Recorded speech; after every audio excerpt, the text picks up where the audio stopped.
Hi friends, staff selection కమిషన్‌లో చాలా vacancies అయితే పడుతున్నాయండి. అయితే చాలా 2, 3 సంవత్సరాల కింద అప్లికేషన్ చేసుకొని మరి ఇప్పుడు కొత్తగా పడ్డటువంటి ఈ జాబ్స్ అన్నిటికి అప్లై చేద్దామంటే ఆ లాగిన్ ఐడీ, పాస్వర్డ్ అయితే కావాలి. ఆ ఐడీ గాని, పాస్వర్డ్ గాని పొందాలంటే ఎలా అనేది ఈ వీడియోలో నేను చెప్తాను. వీడియోని లాస్ట్ వరకు చూడండి. ప్లీజ్ వీడియోని అయితే చిన్న లైక్ చేయండి.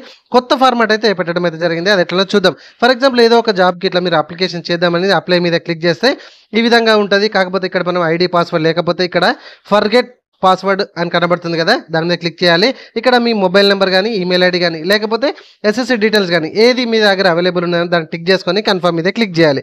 వీడియో నచ్చితే చిన్న లైక్ చేయండి. మరిన్ని అప్డేట్ వీడియోస్ కోసం ఛానల్ని సబ్స్క్రైబ్ చేయడం మాత్రం మర్చిపోకండి.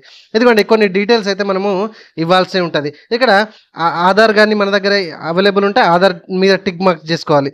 టిక్ మార్క్ చేసుకొని ఆధార్ నెంబరు, ఆ మెట్రికులేషన్ అంటే SSC hall ticket number, father name, mother name entry చేసేసి నెక్స్ట్ మీద క్లిక్ చేయాలి.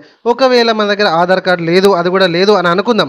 ఇక్కడ ఆధార్ ఐడి అనేది కనబడుతుంది కదా, ఈ ఆధార్ ఐడి మీద క్లిక్ చేస్తే చాలా ఉన్నాయి. ఇక్కడ డ్రైవింగ్ లైసెన్స్ కానీ, ఓటర్ ఐడి కానీ, పాస్పోర్ట్ కానీ, పాన్ కార్డ్ కానీ, స్కూల్ ఐడి కానీ ఏది ఉన్నా డీటెయిల్స్ ఆ ఐడి అక్కడ ఎంట్రీ చేసేసి రిమైనింగ్ అంతా ఫాదర్, మదర్ నేమ్ ఎంట్రీ చేసేసి ఇక్కడ నెక్స్ట్ మీద క్లిక్ చేస్తే ఇదిగోండి ఇక్కడ మీ మొబైల్ నెంబరు, మీ ఈమెయిల్ ఐడి లాస్ట్ డిజిట్స్ అంటే లాస్ట్ అక్షరాలు ఫ్రంట్ ముందు వెనుక కనబడతాయి. అవి చూసుకోండి అవైలబుల్గా ఉన్నాయా లేదా.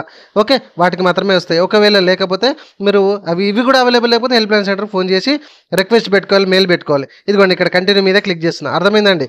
సో కంటిన్యూ మీద క్లిక్ చేస్తే ఏమంటుంది, నెక్స్ట్ మన యొక్క డేట్ ఆఫ్ బర్త్ అనేది ఎంట్రీ చేయాలి. ఏది ఓటీఆర్లో ఎంట్రీ చేసిన డేట్ ఆఫ్ బర్త్ ఎంట్రీ చేయాలి. మీకు నచ్చింది ఎంట్రీ చేయదండి. ఆ తర్వాత మీ యొక్క ఎస్ఎస్సి యొక్క బోర్డు, ఓకే, ఆ బోర్డు ఏంది, ఏ స్టేట్ యొక్క బోర్డులు ఎక్కడ చదివారు అనేది సెలెక్ట్ చేసుకోండి. తర్వాత ఈమెయిల్ ఐడి ఉంటే ఈమెయిల్ ఐడి, లేదంటే మొబైల్ నెంబర్ ఉంటే మొబైల్ నెంబర్, దానికి ఒక ఓటీపీ వస్తుంది.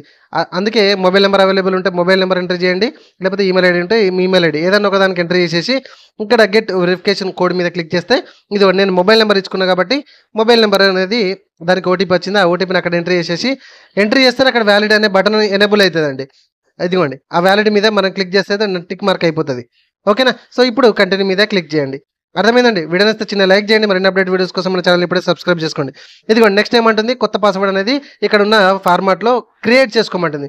పైన పాస్వర్డ్, కింద పాస్వర్డ్ రెండు సేమ్ కొట్టి నెక్స్ట్ అనగానే your password has been successfully అని వచ్చింది అండ్ కొత్తగా అకౌంట్లోకి లాగిన్ కావాలని చెప్తుంది. ఈ విధంగా కొత్త ఫార్మాట్లో మనకి ఈ విధంగా మనము ఐడి అండ్ పాస్వర్డ్ అనేది ఎస్ఎస్సిలో స్టాఫ్ సెలక్షన్ కమిషన్లో పొందడం ఎలా అనేది నేర్చుకున్నాం. వీడియో నచ్చితే చిన్న లైక్ చేయండి. మరిన్ని అప్డేట్ వీడియోస్ కోసం మన ఛానల్ ఇప్పుడే సబ్స్క్రైబ్ చేసుకోండి. Thank you very much.